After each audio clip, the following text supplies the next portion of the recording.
Hello everyone, physics की बात में आप सभी का हार्दिक स्वागत। मैं हूं दिनेश शर्मा।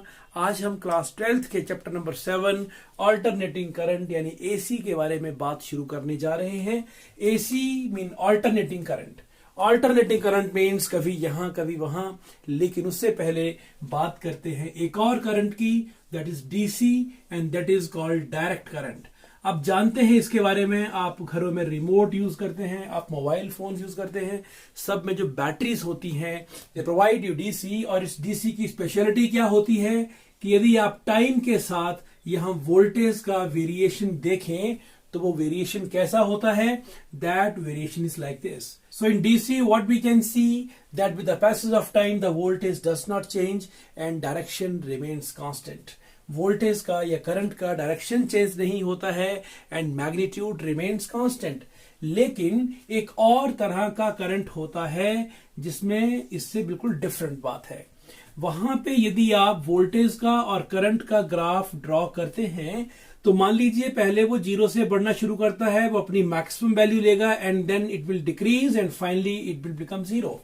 और इसके बाद अपना ये डायरेक्शन चेंज कर देगा, डायरेक्शन को ऑल्टरनेट कर लेगा और ये ऑपोजिट डायरेक्शन में भी बढ़ना शुरू कर देगा और वापस यहां जीरो पहुंच जाएगा। सो वेरिएशन कैसा हो रहा है, यहां पे जीरो से स्टार्ट हुआ, किसी पॉइंट पे जाकर ये मैक्सिमम हुआ, then zero, then maximum in the opposite direction and then again zero. तो जो मैक्सिमम वैल्यू रीच हो रही है इस एक साइकिल में दो बार, इस तरह की वोल्टेज को हम एसी वोल्टेज कहते हैं। और इस वोल्टेज के कारण जो करंट होता है उस करंट को एसी करंट कहते हैं। वैसे ये टर्म्स मिसनोमर है। If I right AC current तो इसका फुल फॉर्म तो हो गया ऑल्टरनेटिंग करंट करंट, लेकिन हम ऐसा नहीं कहते, हम फुल फॉर्म नहीं कहते। यूनिवर्सली एक्सेप्टेड कन्वेंशन है, हम इसको एसी करंट कहेंगे। AC current mean that current which varies like this. इस तरह की वोल्टेज को हम एसी वोल्टेज कह देते हैं। एसी वोल्टेज का ग्राफ ऐसा भी हो सकता है और ये ग्राफ कुछ ऐसा शेप भी ले सकता है कि जीरो से स्टार्ट हुआ था, यहां ये 1 से स्टार्ट हो रहा है। तो ये कॉस कर्व है और ये साइन कर्व है। यहां तो एक ही साइकिल शो किया है और ये भी इसका एक साइकिल हुआ, हाफ यहां पे हाफ यहां पे, एक नीचे, दिस इज 1 साइकिल। और ये साइकिल अपने आप को आगे कंटिन्यू कर सकता है। अब एसी वोल्टेज में या एसी करंट में कौन कौन सी टर्म्स इन्वॉल्व है, तो very first term is amplitude. What is amplitude? Amplitude is a maximum value of the AC voltage or AC current in either direction. यहां पर ये वाली वैल्यू या फिर ये वाली वैल्यू एम्पलीट्यूड है। इसको दिखाते कैसे हैं? If it is voltage so we show by E naught and if it is current then it is shown by I not.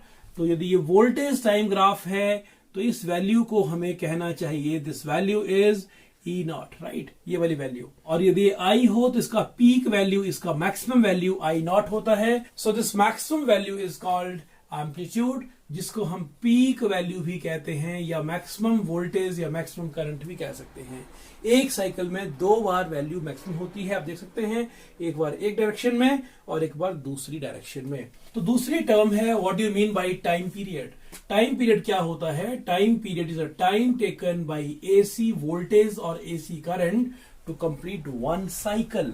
यहां से शुरू हुआ जीरो से मैक्सिमम एंड फिर जीरो, फिर अदर डायरेक्शन में गया मैक्सिमम फिर जीरो। तो इसे बोलते हैं एक साइकिल कंप्लीट हो गया। तो जैसे मानिए किसी मैग्नेटिक फील्ड में हमने कोई कॉइल रखी हुई है और ये कॉइल रोटेट करना शुरू करती है। देखिए यहां से ये कॉइल चलना शुरू की और ये इसका क्वार्टर साइकिल पूरा हुआ, ये इसका हाफ साइकिल पूरा हुआ, ये इसका 3/4 साइकिल और ये इसका complete cycle. Can you get? जहां से शुरू की थी वापिस वहीं पहुंच गई तो एक साइकिल पूरा हुआ। ये चौथा हिस्सा 90 डिग्री एंगल होता है यहां तक, यहां से यहां पहुंचे तो ये हाफ साइकिल। तो ये बात हो रही है हाफ साइकिल की। क्वार्टर साइकिल कौन था? यहां से सिर्फ यहां तक, that mean this part is quarter cycle. यहां से यहां क्वार्टर साइकिल, चौथा हिस्सा। यहां से वापस यहां पहुंच गई हाफ साइकिल, यहां से इधर घूम के फिर यहां वापस पहुंच गई, दिस इज फुल साइकिल। और एंगल्स इन्वॉल्व क्या क्या होते हैं ये हमें पता है। यहां से यहां कंप्लीट साइकिल में एंगल इज 2 पाई यानी 360 डिग्री। हाफ साइकिल में एंगल होता है 180, दिस इज पाई। यहां पर 90, this is pi by 2 and यहां पर 270, दिस इज 3 पाई बाई 2। और टाइम की बात करें तो यहां से यहां कंप्लीट साइकिल के लिए time period is T, right. Half cycle के लिए टाइम इज टी बाई 2 और इसके करस्पॉन्डिंग टाइम होगा टी बाई 4 और यहां टाइम इन्वॉल्व हुआ 3t/4। तो टाइम पीरियड का और फेज का हमने रिलेशन ऑलरेडी ऑसिलेशन वेव में पढ़ा था 11th क्लास में. सो टाइम पीरियड की बात भी होगी कि this is total time taken by the AC voltage or AC current to complete one cycle, one oscillation. और टाइम पीरियड का रिलेशन क्या होता है? T is equal to displacement by velocity, और यहां पर है ये angular displacement divided by angular velocity, angular displacement divided by angular velocity. We must know what is angular displacement. आपको याद है क्या होता है? एंगुलर डिस्प्लेसमेंट क्या था कि एक कंप्लीट साइकिल में कितना एंगल स्वीप किया. That angle is 2 pi. अभी बात हुई. And what is angular velocity? How fast this angular displacement takes place? तो उसे कहेंगे ओमेगा.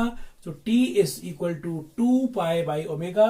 और यहां से आप जानते हैं ओमेगा की बात करें, this is angular frequency.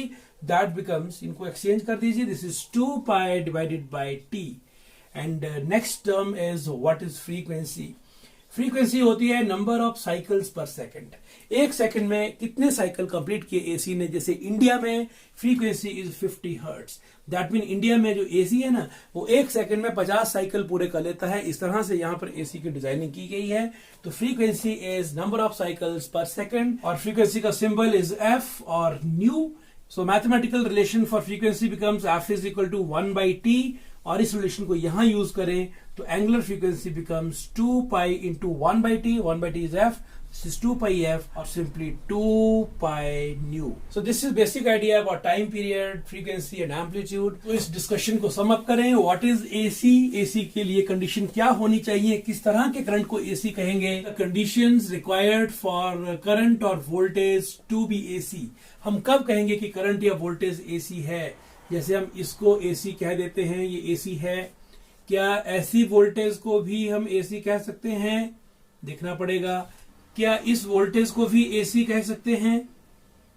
This is AC voltage और नॉट? देखना पड़ेगा. All are voltage time graphs. तो AC किसको कहा जाए, AC किसको नहीं कहा जाए? हम कोई ऐसा एक वोल्टेज लेते हैं जहां पर ये वैल्यू वेरी हो रही है, पहले इधर फिर इधर. लाइक मैं इसको ऐसे बनाता हूं ग्राफ को. This is the graph. क्या ये AC है या नहीं? तो AC किसको कहा जाए, किसको AC नहीं कहा जाए, ये भी अपने आप में बहुत इंटरेस्टिंग बात है. तो देखिए, AC को कहने के लिए कंडीशंस क्या होनी चाहिए? First condition is the definition of AC. हमने पहले भी कहा AC क्या होता है. AC वोल्टेज और AC current is that voltage और current in which the magnitude varies continuously. What about magnitude? The magnitude varies continuously. तो AC में पहली बात, मैग्नीट्यूड हमेशा कांस्टेंट नहीं होता, ये वेरी करता रहता है. तो वेरी सब में कर रहा है, तो क्या सभी AC हैं? और कंडीशंस की बात करनी पड़ेगी. So number 1 is its magnitude varies continuously and direction reverses periodically. Direction reverses periodically. इसका मतलब हुआ एक हाफ साइकिल पॉजिटिव होगा तो अगला हाफ साइकिल नेगेटिव होगा. यहां देखिए, ये है पॉजिटिव साइड, ये है नेगेटिव साइड. तो पहला हाफ साइकिल पॉजिटिव है, अगला हाफ साइकिल नेगेटिव है. यहां भी एक पॉजिटिव है, एक नेगेटिव है. यहां सिर्फ पॉजिटिव है, यहां नेगेटिव नहीं है. दैट मीन सेकेंड कंडीशन यहां पे फेल हो गई. तो एटलीस्ट ये तो AC नहीं है, यहां से क्लियर हो गया. डायरेक्शंस का रिवर्सल होना चाहिए, एक तरफ पॉजिटिव साइड, एक तरफ नेगेटिव साइड. लेकिन डायरेक्शन के रिवर्सल का मतलब क्या है, जो इसको फील करिए कि हमारे पास एक बैटरी है. तो बैटरी में से this is terminal A and this is terminal B. ये पॉजिटिव है और ये नेगेटिव है. DC का सोर्स है ना, ये पॉजिटिव है और ये नेगेटिव है. ये हमेशा पॉजिटिव है, ये हमेशा नेगेटिव है. यहां पर डायरेक्शन रिवर्स नहीं हो रही है. लेकिन कभी A पॉजिटिव हो और B नेगेटिव हो, और हाफ साइकिल के बाद A नेगेटिव हो जाए और B पॉजिटिव हो जाए. जैसे मान लो बैटरी ऐसे लगी हो, इस तरह से बैटरी लगी हो, देन अगले हाफ साइकिल में बैटरी फिर से ऐसे लगी हो, तो इस तरह के करंट को हम AC कहते हैं. AC में क्या होता है? The polarities they reverse periodically. एक हाफ साइकिल के बाद पोलैरिटीज में चेंज आ रहा है. चेंज यहां भी आ रहा है, चेंज यहां भी आ रहा है, चेंज यहां भी आ रहा है. लेकिन यहां पर चेंज नहीं आ रहा था. और इसी कारण से यदि DC सोर्स का सिंबल ये होता है, बैटरी वाला सिंबल, तो AC सोर्स का सिंबल होता है ये. और दूसरी बात, यदि हमें DC मिलता है बैटरी से, तो AC को कौन प्रोड्यूस करता है? तो AC can be produce using dynamo AC can be produced using electronic oscillator. बहुत सारे तरीके होते हैं AC को भी प्रोड्यूस करने के, लाइक डायनमो और electronic oscillator, they can be used to produce AC. तो पहली बात हुई डेफिनेशन ऑफ AC. हमें तो पूछे व्हाट इज AC, क्या कहेंगे? दैट करंट और that voltage in which the magnitude varies continuously but the direction reverses periodically. दूसरी कंडीशन क्या हो सकती है? दूसरी condition is that amplitude remains constant. Amplitude remain constant. That mean किसी भी हाफ साइकिल में जो एम्पलीट्यूड होता है और अगले हाफ साइकिल का एम्पलीट्यूड, उसके अगले का amplitude, all must be having same value. यहां पर जो इसकी वैल्यू है, मान लो ये 2 वोल्ट है तो ये भी 2 वोल्ट होगा. यदि ये 3 वोल्ट है, 3 volt, 3 volt, 3 volt, 3 volt, 3 volt. तो ये कंडीशन भी सब जगह वैलिड हो रही है इसको छोड़ के. यहां पे दिस इज द एम्पलीट्यूड. अगले हाफ साइकिल में कम हुआ, अगले में और कम हुआ, अगले में और कम हुआ, तो ये भी AC नहीं है. Can you see? ये AC नहीं है, ये नॉन AC वेरिएशन है क्योंकि यहां पर एम्पलीट्यूड इज वेरिंग. ये नॉन AC वेरिएशन थी क्योंकि यहां पर डायरेक्शन वाज नॉट रिवर्सिंग. ये AC वेरिएशन है, ये भी AC वेरिएशंस है. And we can add third point also, जो पहले डिस्कस हो चुका है कि polarities reverse after every half cycle. Polarities reverse after every half cycle. तो ये हुई जी हमारी कंडीशंस. यदि ये कंडीशंस फुलफिल होती हैं तो AC है, नहीं तो AC नहीं है. तो ये भी AC है और ये भी AC है. इस तरह की AC वेव का नाम है square wave AC. This is square wave AC, right. और ये भी AC है. And this type of AC is called saw tooth AC. तो सॉ टूथ AC क्या होता है? जो हमारी आरी होती है ना, उसके जो आगे टीथ होते हैं, कुछ वैसा शेप है इस AC की वेव का. सो this is all about the conditions of AC. और अब एक बहुत ही इंटरेस्टिंग बात, जब ये AC को या DC को अडॉप्ट करना था मोर देन 100 years ago, कि AC और DC में से किसको इलेक्ट्रिकल यूज में प्रेफर किया जाए, उसी तरह से डिजाइनिंग होगी सारे इंस्ट्रूमेंट्स की, गैजेट्स की, इलेक्ट्रिकल डिस्ट्रीब्यूशन की. तो AC और DC में किसको प्रेफर किया जाए? तो आपने नाम सुना है थॉमस एल्वा एडिसन. तो उनका विचार था कि DC को यदि हम प्रेफर करते हैं तो ज्यादा सही होगा इलेक्ट्रिकल डिस्ट्रीब्यूशन में, है ना. हमारे घरों में जो सप्लाई होती है everywhere, DC should be used. लेकिन वेस्टिंगहाउस, मिस्टर जॉर्ज वेस्टिंगहाउस का कहना था, उनका मानना था कि AC प्रेफरेबल रहेगा. और उन्होंने कन्विंस किया कि AC जो होगा ना, इसमें बहुत सारे ऐसे फायदे हैं जो DC में नहीं हैं. एंड फाइनली वेस्टिंगहाउस के convincing points, they were very effective. ऐसी क्या क्या बातें हैं जो AC में हैं, DC में नहीं है, लेकिन साथ में वो बातें भी जाने जो DC में हैं लेकिन AC में नहीं है. तो AC को क्यों प्रेफर किया गया? So why AC is preferred, why alternating current और alternating voltage they are preferred. क्या कहा जाए, इनको प्रेफरेंस क्यों दिया गया?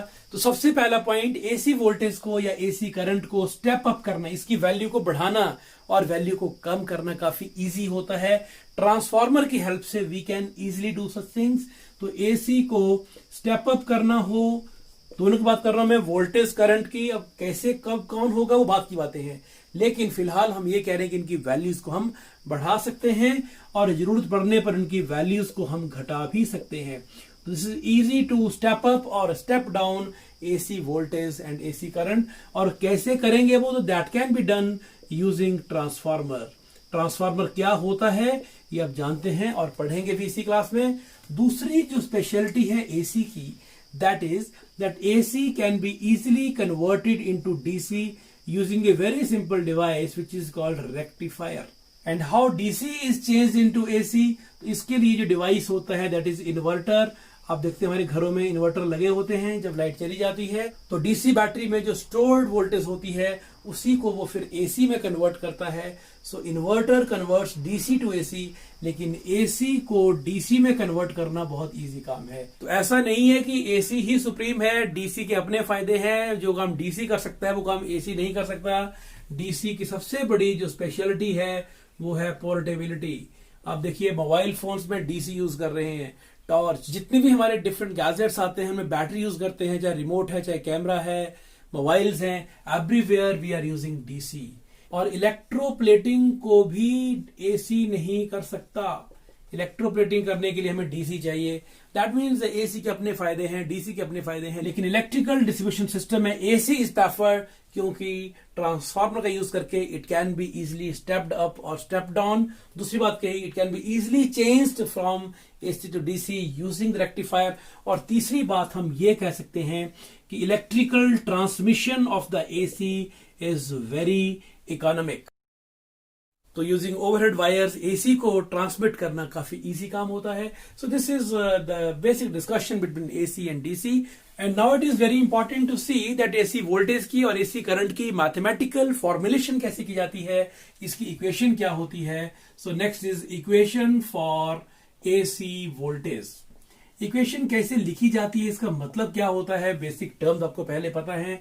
देखिए, फैराडे के सेकंड लॉ से आपने पढ़ा कि इंड्यूस ईएमएफ क्या होती थी, E is equal to minus d phi by D t, is it rate of change of flux, that is equal to induced EMF, and that becomes minus d by dt of phi. Phi is flux और phi होता है कि आप जानते हैं phi is equal to b vector dot a vector। जब भी किसी कॉइल को आप मैग्नेटिक फील्ड में घुमाएंगे, all the angles are possible, that means हमें यहां पर b a cos थीटा ही लिखना चाहिए। तो ये हो गया b a cos of theta. और थीटा क्या होता है, theta is omega t. You know what is angular velocity, it is theta by t, rate of change of angular displacement. So we can write this is cos of omega t. तो यहां पर magnetic field is constant, बाहर ले आइए, ए is also constant, यहां पे क्या रह गया, this is D by D T of cos of omega T. Solve करिए, that becomes minus B A and this is minus sine of omega T. इसको डिफरेंशिएट किया और जिसका आर्गुमेंट है इसको फिर से डिफरेंशिएट किया, it becomes into omega, that becomes minus into minus is plus, this is B A omega sine omega T. So this is the EMF for one coil. और यदि यहां पर n टर्न्स होंगी तो if number of turns is n, तो E becomes this is n times B A omega and this is sine of omega t. और ये सारा कांस्टेंट हुआ यहां पर और यही पीक वैल्यू है। So E is equal to E naught sine of omega T. So finally this is the equation for AC. हम लिखेंगे कि E is equal to E naught sine of omega t. This is the equation for our AC voltage, right. यहां पर E क्या है, तो E is instantaneous value, किसी भी इंस्टेंट पे वैल्यू कितनी है, किसी भी टाइम पे एसी वोल्टेज का कितना वैल्यू है, this is instantaneous value of AC voltage, right. This is instantaneous value of AC voltage. And what is E not? E naught is the peak value. Peak value means this is the amplitude of AC voltage. And what is omega t? This is the argument. इसको phase कहते हैं, omega is angular velocity. ये phase हुआ, right? और यदि इस system के साथ इनिशियल फेज भी इन्वॉल्व हो, आप जानते हैं 11th क्लास से, then E becomes, this is E naught, this is sine of omega t plus phi. So this is the complete equation of AC voltage. और यदि AC voltage का source किसी R रेजिस्टेंस के साथ connected हो, this is the resistance R. So can we find current from here? Yes, we can find. I is equal to E by R. तो I का equation भी लिखा जा सकता है. So what is I? In that case, I will be equal to, जहां E है वहां क्या लिखेंगे, E naught sine of omega t. मैं इनिशियल फेज छोड़ रहा हूं, I am writing only sine omega t और डिवाइडेड बाय आर। तो ई नॉट और आर को कंबाइन करेंगे, so that becomes I naught. Peak value of voltage by resistance, this is I naught sine of omega T. So this is the relation for alternating current and this is the relation for alternating voltage. और इसको graph के साथ link करें तो आपके मन में बहुत क्लियर होना चाहिए कि यदि हम बात कर रहे हैं पीक वैल्यू की तो ये शो हो रही है, और टाइम के साथ कैसे वेरिएशन हो रहा है। मानिए ये इस इंस्टेंट के ऊपर कितना वैल्यू है, इस इंस्टेंट पे कितना वैल्यू है। So this is I is the instantaneous value of alternating current. Voltage हो तो alternating voltage and sine omega T. So ये दोनों इक्वेशन आपके दिमाग में एकदम से क्लियर चाहिए। E is equal to E naught sine omega t and I is equal to I naught sine omega t. अब इन दोनों को दिमाग में रखते हुए we will go for the next articles. और अब चलते हैं आज के इस वीडियो लेक्चर के लास्ट टॉपिक पे, what is the average value of AC. Average value of AC या मीन वैल्यू ऑफ एसी को हम डिफाइन करते हैं चार्ज की टर्म में, एवरेज वैल्यू ऑफ एसी। तो एसी का एवरेज वैल्यू कितना होता है, देखिए एसी का वेरिएशन कैसे देखा हमने, half cycle and next half cycle. तो पूरे साइकिल में एसी का एवरेज वैल्यू कितना होगा। अब देखिए पहले जो वैल्यू पॉजिटिव आ रही है अब वही वैल्यू नेगेटिव आ रही है ना। This is I T graph, this is I and this is T. तो क्या लगता है आपको एवरेज वैल्यू कितना होना चाहिए, this should be 0, agree. Why 0, पहले जो वैल्यू पॉजिटिव है फिर उतनी वैल्यू नेगेटिव भी आ रही है ना, this is the negative side, this is positive side. तो क्या ऐसा कहा जाए कि over a complete cycle the average value of AC is 0, the mean value और average value of AC is 0। Yes, ऐसा ही होना चाहिए। तो क्या हाफ साइकिल पे यदि कैलकुलेशन किया जाए तब भी 0 आएगा, नहीं, हाफ साइकिल में एसी की एवरेज वैल्यू कुछ होगी। तो हम यहाँ पे 2 क्वेश्चंस करेंगे। फर्स्ट क्वेश्चन में करेंगे average value of AC over a complete cycle, उसको 0 शो करेंगे and thereafter we will come to second question और वहां पे करेंगे average value of AC over a half cycle. Half cycle माने टाइम कहां से कहां तक, 0 से लेकर, देखिए पूरा साइकिल होता तो टाइम होता 0 से लेकर t तक, एग्री। लेकिन हाफ साइकिल में टाइम कितना हुआ, t/2 तक। तो यदि आप इंटीग्रेशन कर पाए हाफ साइकिल के लिए कहां, 0 से t/2 तक, और फुल साइकिल के लिए 0 से कहां तक बोलिए, t तक, तो हम एवरेज वैल्यू ऑफ एसी निकाल सकते हैं। शुरू करते हैं, हाउ टू फाइंड और show that the average value of AC over a complete cycle is 0। हम जानते हैं कि I is equal to I naught sine of omega t is the instantaneous value of AC which is varying continuously. Therefore, we can say that at any time, let I is equal to I naught sine omega t. This is the value of AC. This is the instantaneous value of AC. Though this value of AC changes, but for a very small time, कितना time रखें, dt, this is very small time, इसके लिए I is constant, agree. तो हालांकि I का value लगातार change हो रहा है लेकिन फिर भी एक स्मॉल टाइम इंटरवल के लिए we can say this value is constant. मानो ऐसे चेंज कर रहा है ना, आगे चलता रहेगा। तो इस टाइम से लेकर इस टाइम तक यहां पर यह है वैल्यू AC का, राइट, और dt टाइम ले रहा हूं, वेरी स्मॉल टाइम, अगले पे भी लगभग यही वैल्यू है। That mean AC is constant for that small time interval. So for a very small time interval, I is taken as constant. और मान लेते हैं कि यहां पर dq charge flows in time dt. Is it? तो क्या लिखा जाए, dq कितना होगा, हम जानते हैं dq is equal to I dt। आपको पता है I कितना होता है, rate of flow of charges. तो उस छोटे से टाइम इंटरवल dt में कितना चार्ज फ्लो कर गया हमारे सर्किट में से, this is dq is equal to I dt। तो dq कितना हुआ, I का वैल्यू पुट करिए, this is I naught sine of omega t dt। तो यदि आपको इसको सॉल्व करना आता है तो क्वेश्चन आप इजीली कर सकते हैं। What is total charge flowing through our circuit in one complete cycle, we can write here, therefore total charge flowing through our circuit in one complete time period in time 0 to t, कितना charge flow कर रहा है। हम क्या देखना चाह रहे हैं कि इस पूरे साइकिल में एवरेज वैल्यू ऑफ एसी कितनी है। तो इस पूरे के पूरे साइकिल में कितना चार्ज फ्लो किया सर्किट में से, तो चार्ज को यदि हम निकाल पाए उसको टाइम के साथ, पूरा टाइम कितना है, t, उससे डिवाइड करते हैं, that will give you average value of AC. Simple technique. तो Q कितना है वो निकाल रहे हैं, dq हम निकाल चुके हैं। So what is total charge Q, वो इन सारे चार्जेस का इंटीग्रेशन होगा, that mean this will be dq integration. और dq कितना है, this is I naught sine omega t and the limits are 0 to t। Can you agree कि हमने यहाँ पे लिमिट्स 0 to t क्यों लिखी, क्योंकि हम पूरे साइकिल की बात कर रहे हैं। सो इसको सॉल्व कर लीजिए, this is I naught is constant, sign omega T कितना होता है, minus cos omega t and divided by omega. ये जो आर्गुमेंट होता है ना, उसको डिफरेंशिएट करके डिवाइड करेंगे। और यहाँ पे लिमिट लगी हमारी 0 to t, इसको आगे सॉल्व करिए, ओमेगा बाहर आ गया, this is I naught divided by omega, minus sine बाहर लिख लीजिए, this is cos of omega t and this is 0 and this is t. Is it? Omega क्या होता है हमने पहले पढ़ा था, omega is equal to 2 pi by T. Omega is equal to 2 pi by T. तो Q कितना हो गया? Q is equal to minus, this is I naught and this is 2 pi divided by t. T goes in numerator and this is cos of again omega. Omega is 2 pi by t into small t.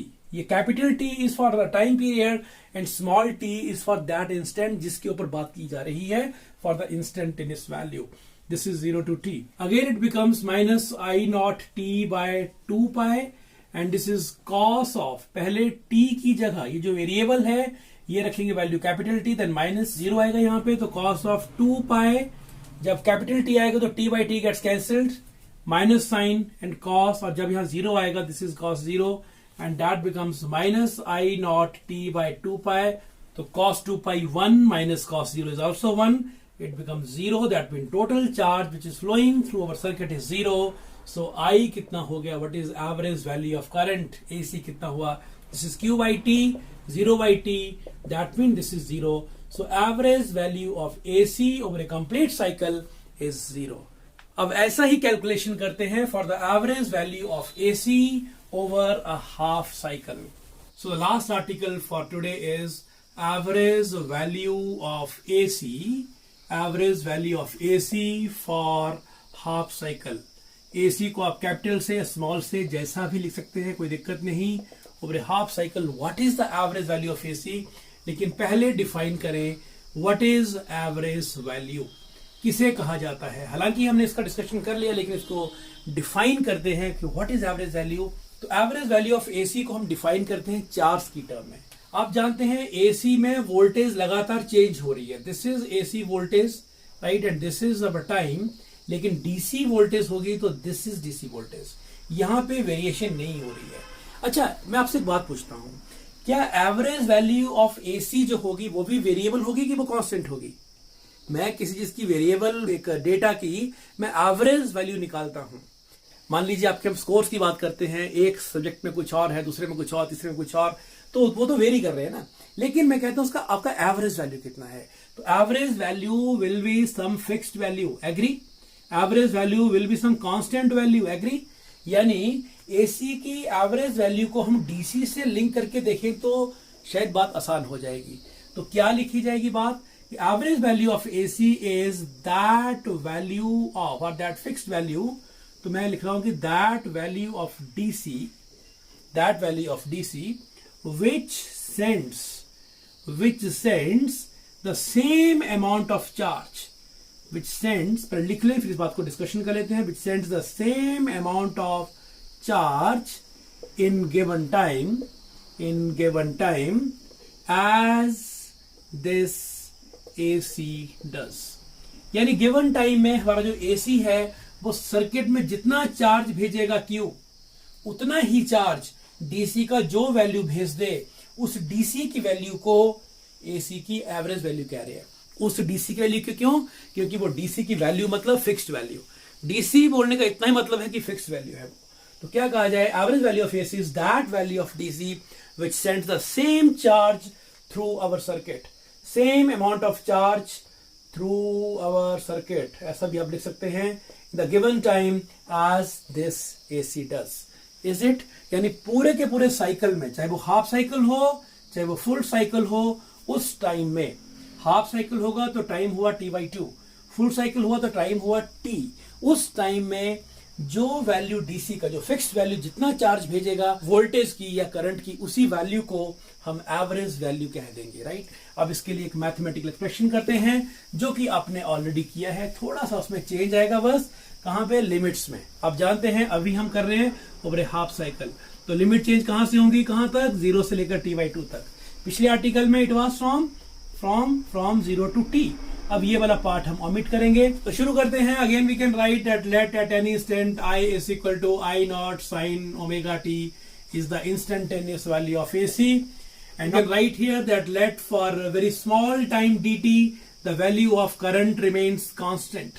I is constant for very small value of dt. This is small interval. Has constant value of I, वो I change नहीं किया उस time में, उस छोटे से time interval में. So how much charge is sent in the circuit in this small time dt. तो dq कितना हो गया, dq is equal to I dt. तो dq becomes I is again equation आपको पता है AC का, I naught sine of omega t dt. So what is total charge which is passing through circuit in time 0 to t by 2? We can find q is equal to dq, पहले भी किया था, and this is I naught sine of omega t dt. Limit क्या लगाई जाए, 0 to t? No, limit should be 0 to t by 2. बस ये आपको लिखना आ गया तो सारा काम हो गया. This is total charge I naught sine omega T dt and this is 0 to t by 2. इसको सॉल्व करना है और वही हमारा एवरेज वैल्यू होगा AC का ओवर द हाफ साइकिल. तो Q कितना हुआ, Q is equal to I naught is taken outside and we are left with sine of omega t dt and this is 0 to t by 2. आप जानते हैं sine theta का integration, this is minus cos theta, तो minus omega t. लेकिन क्योंकि ये omega T है, ये भी टाइम डिपेंडेंट है, इसको डिफरेंशिएट करके हमने डिवाइड भी साथ में करना होता है. एंड लिमिट लिख लीजिए 0 to t by 2 और ओमेगा का वैल्यू फिर पुट कर देंगे, कितना होता है 2 pi by t. You know it well, omega is 2 pi by t. तो that becomes I not, omega बाहर लेते हैं तो ये हो गया 2 pi और t चला गया ऊपर और ये हुआ माइनस कॉस. अब ये ओमेगा तो बाहर जा चुका है, only minus cos omega t. तो ओमेगा हुआ again 2 pi by t into T and this is 0 to t by 2. और मैं इस माइनस साइन को यहां से हटा के बाहर लगा दूं. I think idea is clear. This is the charge delivered which is passing through the circuit in time 0 to t by 2. आगे इसकी लिमिट को अप्लाई करेंगे और चार्ज को निकालने की कोशिश करेंगे. तो Q कितना हुआ, Q is minus I naught t by 2 pi and that becomes, पहले t by 2 रखिए, जो वेरिएबल t है ना इसकी जगह पहले t by 2 रखिए. तो t तो t से कट गया, 2 भी कट गया, क्या रहा यहाँ पर cos ऑफ पाई. देख लीजिएगा कोई दिक्कत हो तो यहाँ पे t by 2, 2 से 2 कटा, t से t कटा, माइनस साइन. अब 0 करेंगे, this is cos of 0. Put the values, so that becomes minus I naught t by 2 pi and cos of pi कितना होता है, -1, minus cos is also 1, so that becomes minus I naught t by 2 pi multiplied by -2. तो ये 2 से 2 कटा and that becomes I naught t divided by pi. ये हो गया जी हमारा Q का value. This is the charge which is being supplied in this half cycle. तो क्या हम करंट निकाल सकते हैं? Yes, we can find a current. What is average value of current? That will be Q by T. आप जानते हैं यहाँ पे T लिखा जाए नहीं. What is the time involve here? सिर्फ ये हाफ साइकिल है, यहां से यहां तक टाइम है, तो it should be T by 2. Agree? Charge कितना हुआ, ये टाइम कितना था, यहां से लेकर यहां तक टाइम था, आधा टाइम पीरियड था. ये पूरा होता है टाइम पीरियड, ये उसका आधा लिया ना हमने, t by 2. So that becomes 2Q divided by T. Value put करिए Q की यहां से, this is I naught T divided by pi और यहां से आ गया ये T gets cancel. This is 2 times I naught by pi. तो 2 by पाई का कितना वैल्यू होता है आप इसको देख सकते हैं. This is 2 and pi is 22 by 7. This is 14 by 22 और this is 7 by 11. तो इसको सॉल्व करेंगे तो हमारा एवरेज वैल्यू ऑफ I आ जाएगा 0.637 I नॉट. तो क्या देख रहे हैं आप कि जो एवरेज वैल्यू है AC का, आप उसको लिंक किससे कर रहे हैं, पीक वैल्यू ऑफ AC के साथ. जैसे मान लीजिए हमारे केस में ग्राफ यदि ये बने AC का, तो पीक वैल्यू मान लीजिए 1 एम्पियर हो. I नॉट इज से 1 एम्पियर है ना, यहां भी 1 एम्पियर, यहां भी 1 एम्पियर.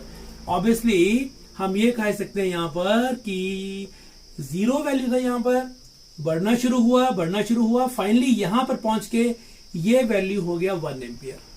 ये था T by 4 टाइम के ऊपर, राइट. अगेन घटना शुरू हुआ, वैल्यू 0 हुआ और फिर से ये वैल्यू बढ़ना शुरू हुआ इस तरफ को. So you can see the value is again increasing in the opposite direction और again यहाँ पर जाके 1 एम्पियर बन गया. This is 1 ampere in the opposite direction. तो हम क्या देख रहे हैं कि ये peak value is 1 ampere. So what is average value? This will be 0.637 यानी 63.7% of I नॉट, यानी ये वैल्यू होगी 0.63 एम्पियर. तो एवरेज वैल्यू इस एसी का ओवर द हाफ साइकिल यहां से यहां तक ये रहेगी 0.63 एम्पियर।